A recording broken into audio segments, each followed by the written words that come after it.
പറഞ്ഞതെല്ലാം നിനക്ക് മനസ്സിലായല്ലോ. ചെറുക്കനോ അവന്റെ അമ്മയോ ഒഴിച്ച ബാക്കി ഈ വീട്ടിലുള്ള എല്ലാവരും നല്ല ആൾക്കാരാ. എന്റെ മോള് വളരെ സൂക്ഷിക്കണം. ആർക്കും അവനെക്കുറിച്ച് ഒരു നല്ല അഭിപ്രായവും ഇല്ല.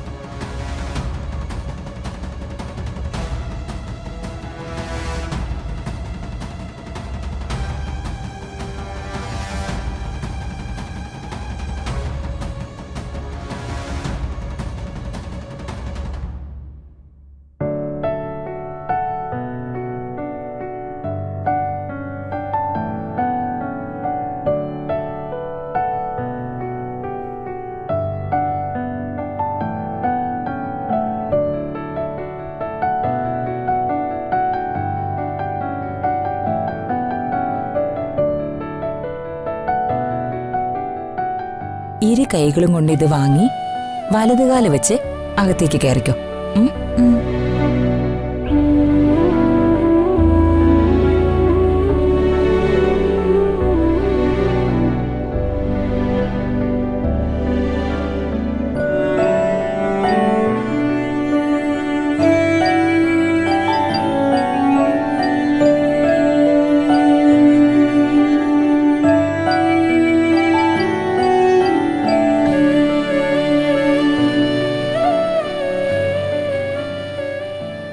ചേച്ചി, ആ വിളക്ക് എവിടെ വെക്കണമെന്ന് ആ കുട്ടിയോട് പറഞ്ഞു കൊടുക്കുക. മോളെ, ഈ വിളക്കേ പൂജാമുറി കൊണ്ടുപോയി വച്ചിട്ട് പ്രാർത്ഥിച്ചോളൂ. എടാ നീയും ചെല്ലടാ, രണ്ടുപേരും കൂടി ചെന്ന് പ്രാർത്ഥിക്കേ. എന്നിട്ട് ഇങ്ങോട്ട് വാ. ചേച്ചി, ഇനി ബാക്കി ചടങ്ങുകളൊക്കെ അല്ലേ? ഉണ്ട് പ്രതാപേട്ട. ചെക്കനും പെണ്ണിനും പാലും പഴവും കൊടുക്കുന്നൊരു ചടങ്ങാ ഇനിയുള്ളത്. അങ്ങനെയാണ്. ചിലടത്ത് അക്ഷത, പിന്നെ ഓരോ സ്ഥലത്ത് ഓരോരോ ആചാരങ്ങളല്ലേ.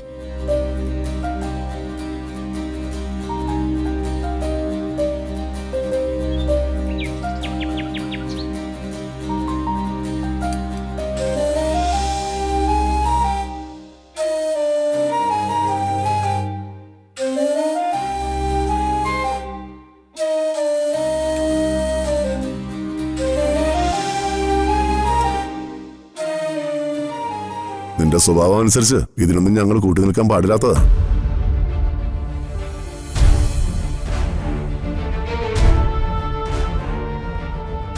പക്ഷേ ചേച്ചി ഞങ്ങൾക്കാർക്കും മറക്കാൻ പറ്റില്ലല്ലോ. അതുകൊണ്ടാണ് ഇതെല്ലാം നടത്തി തന്നത്.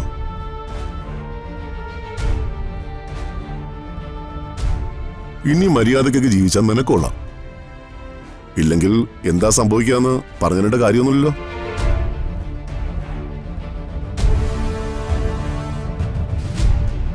ഇന്നലെ വരെ പറഞ്ഞതുപോലെയല്ല എന്ന്. ഈ നിമിഷം വല്യമ്മോന് ഞാനൊരു ഉറപ്പ് തരുന്നു. ഇനി അങ്ങോട്ട് ഞാനൊരു പുതിയ മനുഷ്യനായിരിക്കും.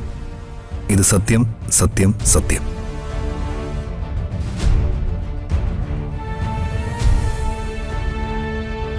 ഏട്ടാ, ആ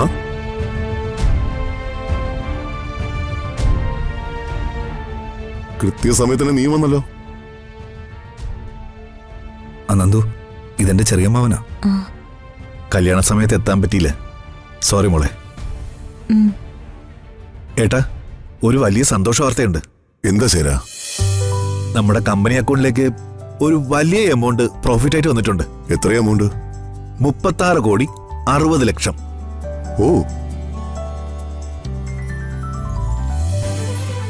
അതൊരു വലിയ തുകയാണല്ലോ.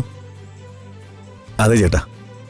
കണ്ടോ, നന്ദന വലതുകാല് വെച്ച് അകത്തേക്ക് കയറി ഐശ്വര്യദേവതയായ മഹാലക്ഷ്മിയും വന്നു.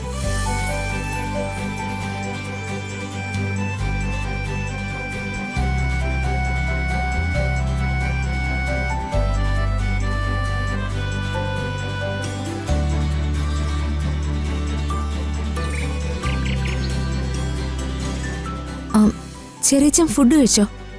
ഞാൻ വന്ന വഴി കഴിച്ചു മോളെ. നിങ്ങളൊക്കെ കല്യാണ സദ്യ കഴിച്ചു കാണുമായിരിക്കുമല്ലോ അല്ലേ? അതെ.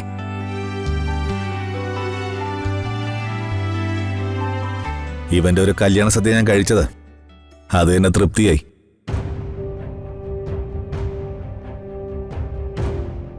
ഇവൻ ഭീഷ്മ ശബ്ദമൊക്കെ എടുത്തിരിക്കുക ശേര. ആ, ഇന്നു മുതൽ നല്ല കുട്ടിയായിട്ട് മാറുന്നു. ഭീഷ്മ പിതാമഹനെ അങ്ങനെ ആക്ഷേപിക്കല്ലേ ഏട്ടാ. മഹാഭാരതം വായിച്ചവരുടെയും ധ്യാനിച്ചവരുടെയും മനസ്സില് ആകാശം മുട്ട നിൽക്കുക ആ കഥാപാത്രം. ഭീഷ്മശപഥം.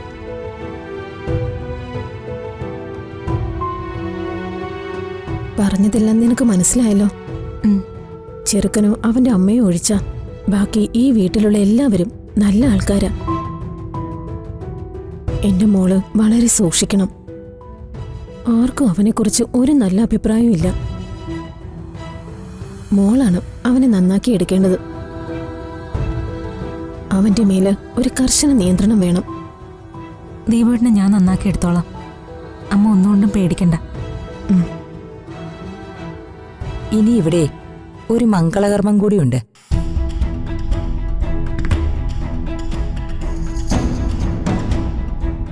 ഇവിടെ ഇനിയും മംഗളാർമോ?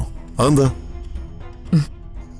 അതെന്താണെന്നേ എനിക്കും ഋതുമോൾക്കും മാത്രമേ അറിയൂ.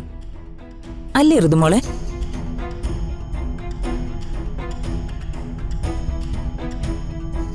നീ വാടാ വാടാ.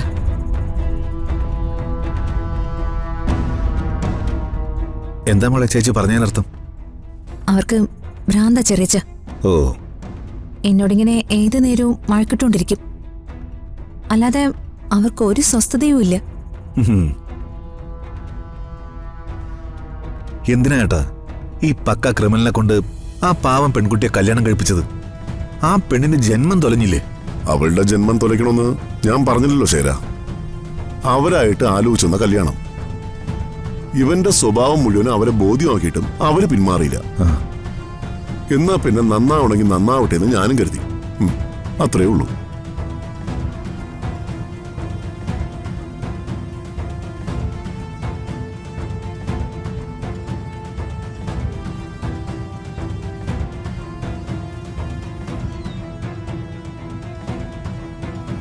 ഇനി മടിച്ചു നിന്നിട്ട് ഒരു കാര്യവുമില്ല. ഇവിടുത്തെ കൺട്രോള് പതുക്കെ എൻ്റെ കയ്യിലേക്ക് വന്നു കഴിഞ്ഞു. ഇനി ഒതുക്കാനുള്ളവരെയൊക്കെ ഒന്ന് ഒതുക്കണം. നേടാനുള്ളത് നേടണം.